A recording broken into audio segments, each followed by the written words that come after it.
He is Mr. V. Ganesan, Maharshi Ramana's great-grandson.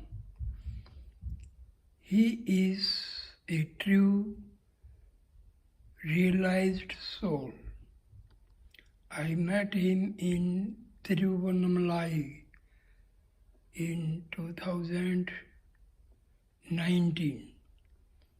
He is a great Advaitic Vedantist. He is a true follower of Advait Vedanta. Just listen what he says. This who am I of Ramana Maharshi is not a technique, is not a formula, it is not to be trained or given classes. This self-effort to turn our outturned attention to interned attention. That's all, one movement of outward to inward, and the rest of the things you yourself know. That's why Maharshi calls it as inner guru. The inner guru is within all of us. Maharshi said, who is that inner guru? Not another small imp seated in your heart. This is the happiness. See? He is another grandson of Maharshi Ramana. He is president of Ramana Ashram at Tiruvannamalai. He is also a true follower of Advaitic Vedanta. Just listen to him. Bhagavan's philosophy is not totally new. But what was great about Maharshi was he lived it. In the present day, he lived it. Here is a person who lived like an ancient rishi. Lived it. That's the greatness of Bhagavan. Bhagavan is my blood grandfather's elder brother. My father's father's elder brother. When I was a child, he was old enough to be seen as an old man. So when I was a boy, I knew him only as an old man. No concept. This V. Ganesan as a boy is standing beside Maharshi Ramana. Of sage or saint. Since he, Ramana Maharshi, moved with me like a grandfather only, he will move with me. Hey Ganesha, come here. Yava. Like my own grandfather, how he will call, hey, Nova, sit here. For instance, when I was 3 years old, there was one American lady, Eleanor Pauline Noy. I became very fond of her. So I will always go and sit on her lap. And perhaps you Westerners, it is difficult for you to understand. The Brahmins do not like the Brahmin children to be touched by a Westerner. It's pollution. But I never knew all that. I go and sit on her lap. And there is so much of opposition. And Bhagavan should have noticed this. This is my conjecture. So we were living in the town. So one day when I came running to Bhagavan. Bhagavan looked at me when I prostrated, because my mother would say, go and prostrate to Bhagavan. I prostrated. When I got up, Bhagavan looked at me and said, Ganesha, உன்னோட நோய் பாட்டி அங்கே உட்காந்துருக்கா, போய் அவன் மடியில் உட்காந்துக்கோ. You are Noyi. I used to call her Noyi.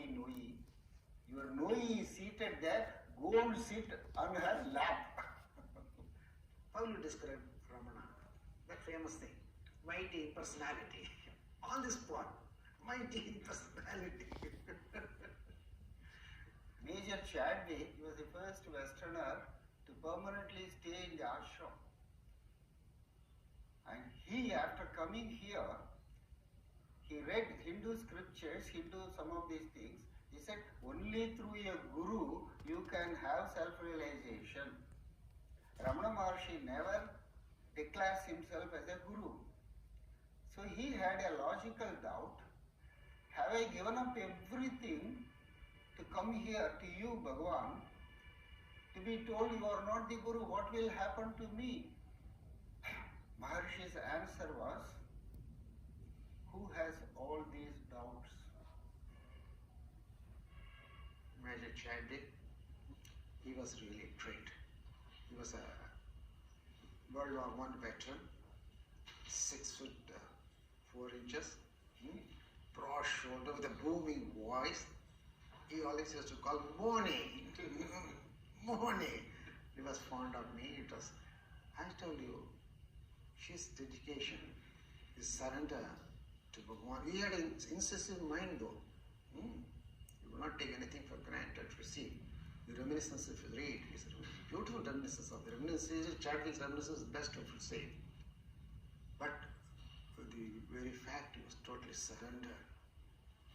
Those days, coming all the way, conveniences were not there and all that. You could imagine. It was great. Morris Friedman, that story you know, no? Once I was standing in front of a store's kitchen entrance. He had come in a jeep. He had brought a bag of rice. He was wearing a khaki shorts, white shirt, that's all, simple. So he greeted me. He didn't wait for somebody to come and unload. He himself unloaded. Rice, bag of rice. And he gave me a bright smile. He was a great person. Not many people know, for Dalai Lama to come to India, he was one of the instrumental people who played the role behind the scene because their direct approach to Nehru. He was one of the key figures in bringing Dalai Lama to India. Everyone is Ramana Maharshi in their heart. That's the uniqueness. There is no, there can never be a school of Ramana Maharshi, but everyone will be Ramana Maharshi. Not disciples of Ramana Maharshi, not a school or a religion of Ramana Maharshi will never come. We all felt absolutely natural in his presence. Totally at comfort, natural in his presence. See, in a conservative South Indian, especially Brahmin family society, you don't know. You try to keep a distance from elders, more so from a Swamiji and all that. No. In the presence of Bhagavan, we felt all natural, so natural. That explains also, see, why the birds, animals, everything, they all were so close to him.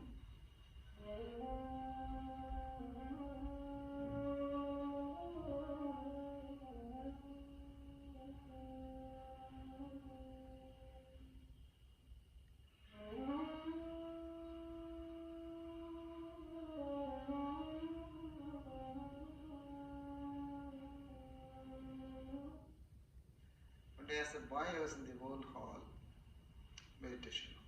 Bit of a buzz. Lakshmi is coming, Lakshmi is coming. See, cow Lakshmi, now and then when she feels like seeing Bhagavan, she will just come. Even if the rope is there, she will drive her.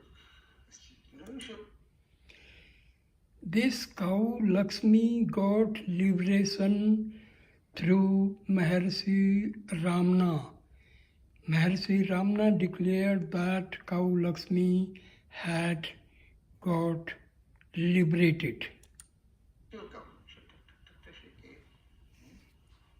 She went close to him. She doesn't stay for a long time. He stroked her head.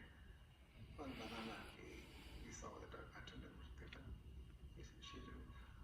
hall was full. Quite a few people were there. She just came, just stood by him for a few minutes, took a dignified manner, took a banana, and quietly went back. People will mention only Bhagavan was kind to monkeys, dogs or cows.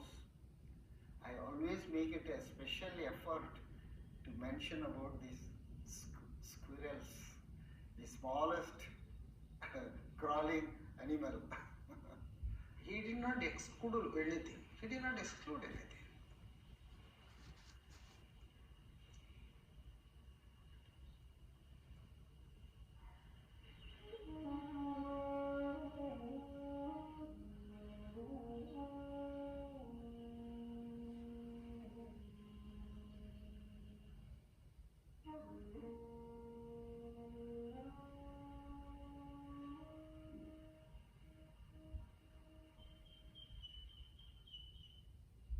All religions advise you to pay attention on God, which they conceive of outside of you. They conceive of any religion, including my own religion of Hinduism, the most ancient religion. They train you to search for truth, to search for God, to search for happiness. Maharshi revived back the oldest tradition that you are already happy. Since your attention has been turned outside, you find misery. Now turn back the attention on yourself. Actually, one of the devotees, scholar devotees, put this question to Bhagavan: can you give your teaching in one word? And happily, that was a English dialogue. The person who asked Maharshi, Bhagavan replied in English: attention. Attention on what? Not attention off. Attention in. Last week, the famous music director, Ilayaraja, came to me. Adina, did you see the November calendar photograph of Bhagavan? 2012. Yes, good photograph. See that? Immediately brought and saw. You know the picture we see Bhagavan walking, it's apparently rainy day with an umbrella. Close to the well, just behind him the wall almirah is there. Wall almirah reflection is there. But Bhagavan's reflection is not there in the picture. What is it? It's amazing. It is not a Photoshop picture. It's a true photograph. In the November photograph you see of 2012 calendar. It says, look, he is not the body. Where is the body there? In fact, he was your Bhagavan body is not there. Everyone is Ramana Maharshi. That is the uniqueness of Ramana Maharshi. Not one Ramana Maharshi to be worshipped by the 60 billion bodies. That's not Ramana Maharshi's mission. That is the uniqueness of Ramana Maharshi. When Hitler was marching, he appeared unstoppable.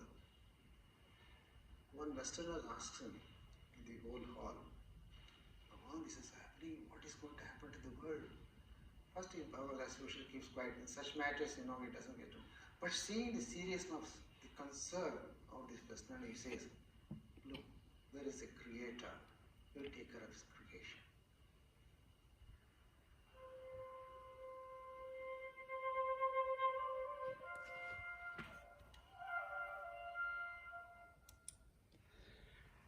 This is holy Tiruvannamalai city, and this is one of the oldest temple in India. This is just on the southeastern part of Arunachala Shiva. This is a very vast monument of great Hindu architecture.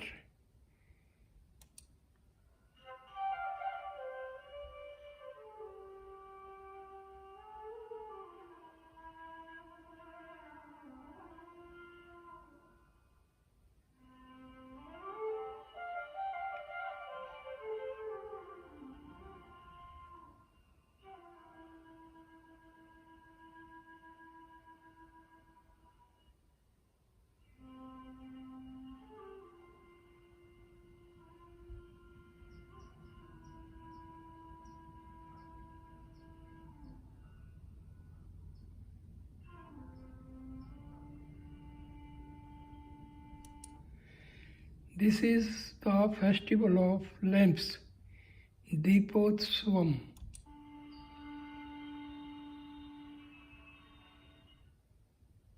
So happiness is Maharshi's teaching.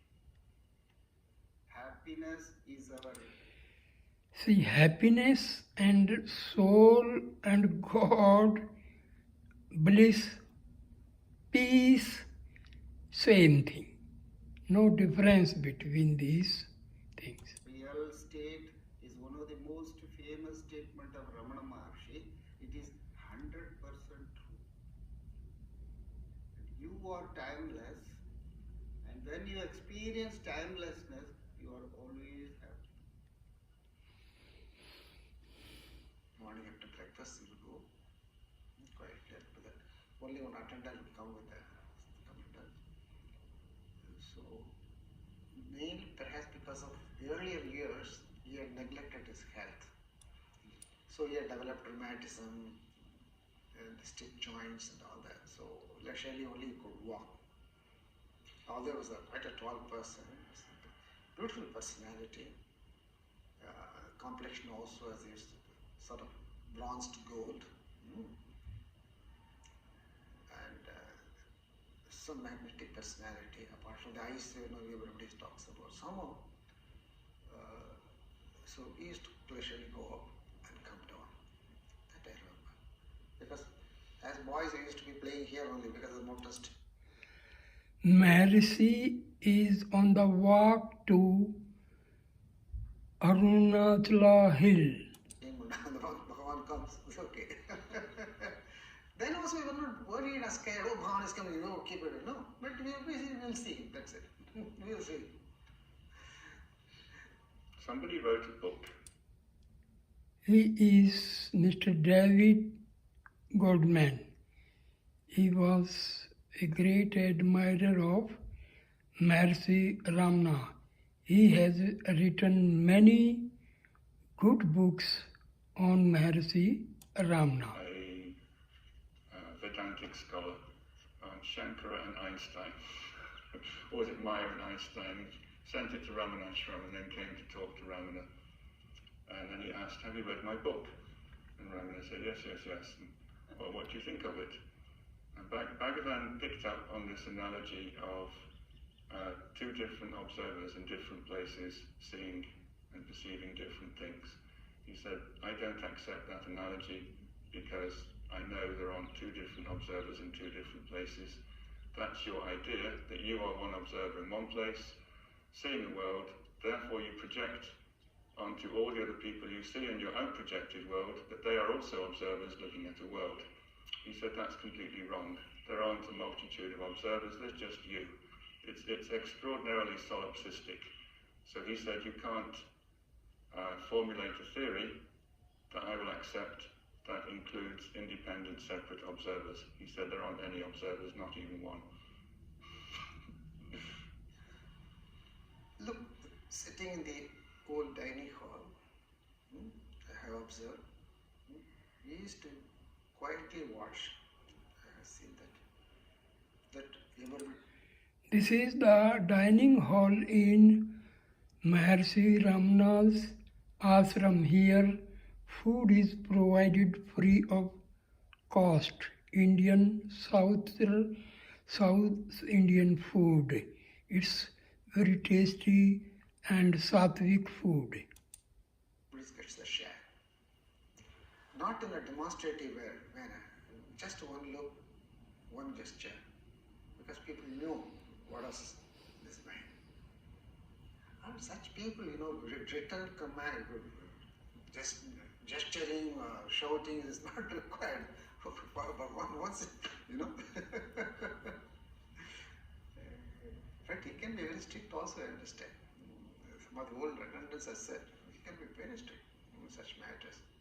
You cannot take liberties. That is, say, quietly giving more portion to Bhagavan, There is one verse which they every Saturday they sing in the ashram. Ramana said Guru, Ramana said Guru, Ramana said Guru, Rayane, Ramana said Guru, Ramana said Guru, Ramana said Guru Rayani. This was written in 1902 or 3. And this is the famous song sung by every Tamil knowing devotee of Bhagavan. So they would sing even when Maharshi was in the body in his presence. And so suddenly Muruganar one day noticed Bhagavan was also singing. Ramana said Guru, Ramana said Guru. And he being an intellectual poet, he said after the poem was over, Bhagavan, this is in praise of you and you are also joining us. He said, what to do? There is only one Ramana Sadguru for all. He is in the heart.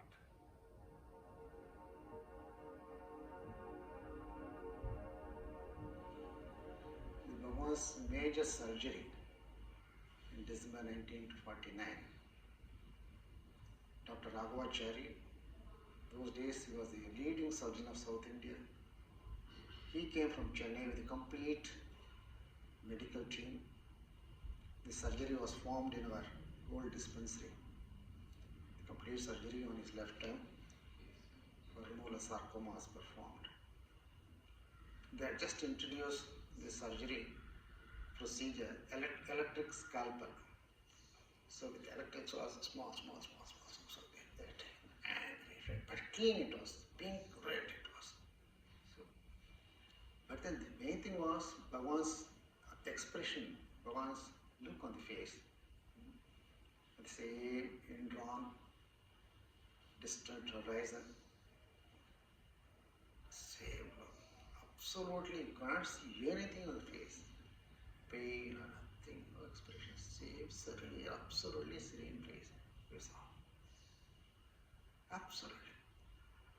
Then Raghavachari connection, the doctor, he served his tenure in the government hospital, retired and all that. And Ashram got lost in touch with him. Much later we came to know he's still alive. So I got his address. I went to see him. Impressive personality, tall, very elegant gentleman, elderly by that time.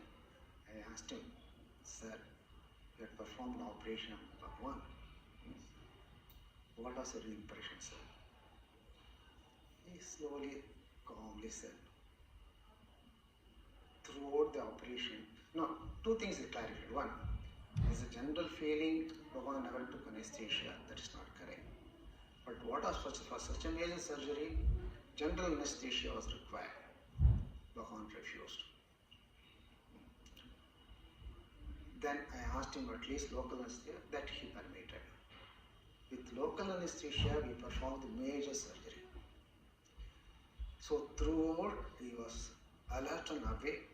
There are absolutely no change in his face. Throughout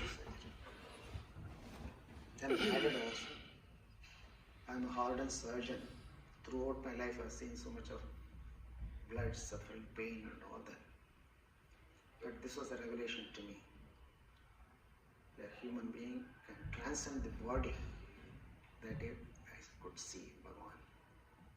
Even the last moments, Muruganar, the senior most devotee, who was feeling that Ramana Maharshi is going to die, he cried and cried before Bhagavan in the Nirvana room. Bhagavan said, I have told you many times, if you identify Ramana Maharshi with this body, you are going to be disappointed. But Muruganar replied back, I know that Bhagavan, but still...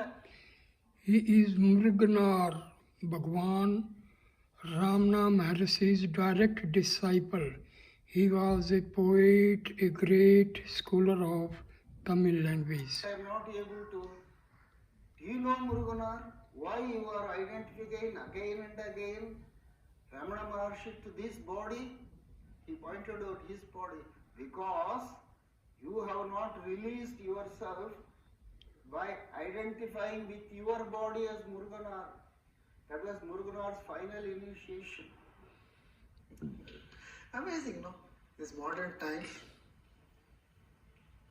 such a human being has lived with us in the very recent past.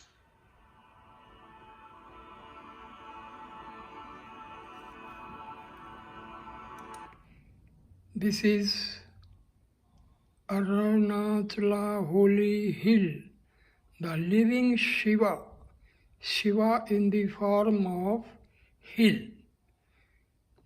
This hill, known as Arunachala, is situated in Tiruvannamalai in Tamil Nadu state of India.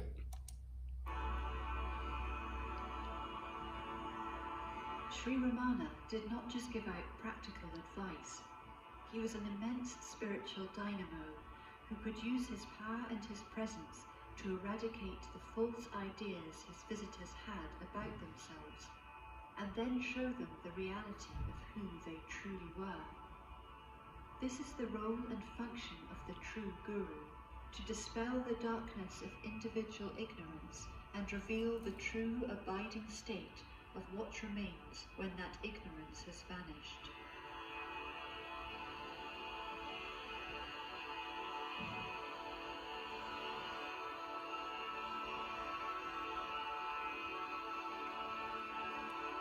In a world where The well-known saint says Swami Yogananda visited Maharshi Ramana and he got some queries solved by Maharshi Ramana. gurus are generally known more for their misdemeanors than their teachings, Sri Ramana led an impeccably saintly life. He owned nothing. He was a natural celibate, and he was available to seekers at all times of the day and night. No one was ever turned away, charged an admission fee, or asked for a donation.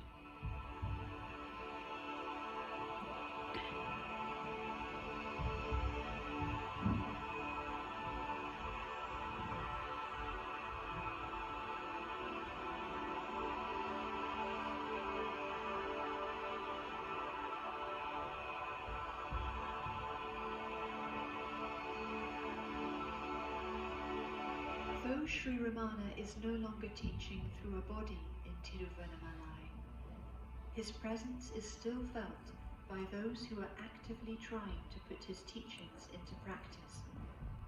His loving and liberating power still flows into those who follow his practical advice.